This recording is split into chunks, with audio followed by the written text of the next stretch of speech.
आइए चैप्टर 5 में example 5 solve करते हैं।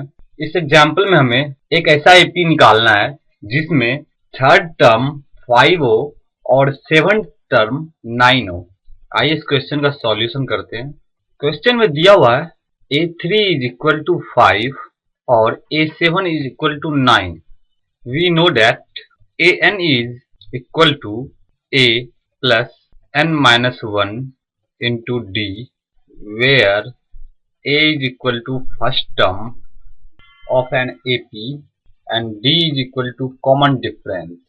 an के लिए जो फॉर्मूला होता है an is equal to a plus n minus 1 into d, जहां a AP का फर्स्ट टर्म है और d कॉमन डिफरेंस है।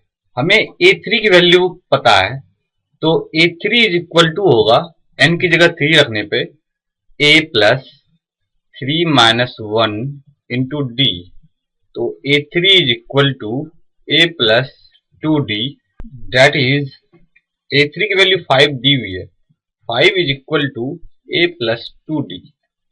इसे हम इक्वेशन फर्स्ट मान लेते हैं। Now from question A7 is equal to a plus 7 minus 1 into D, और A7 की वैल्यू दी हुई है 9। 9 is equal to a plus 6d। इसे हम इक्वेशन सेकेंड मान लेते हैं।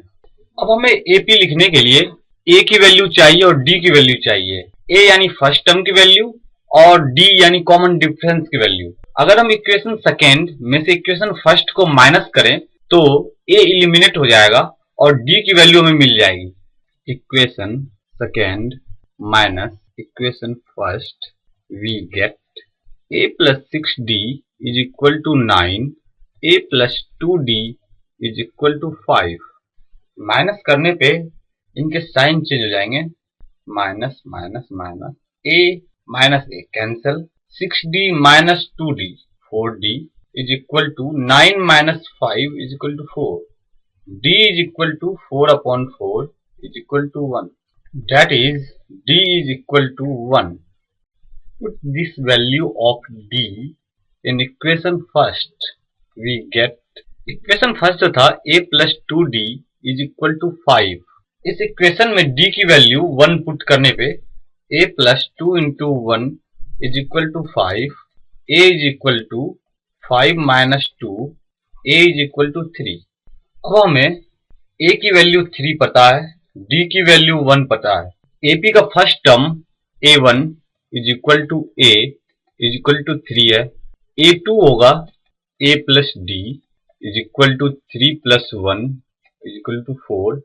A3 होगा A plus 2D is equal to A plus 2 into 1 is equal to 3 plus 2 is equal to 5।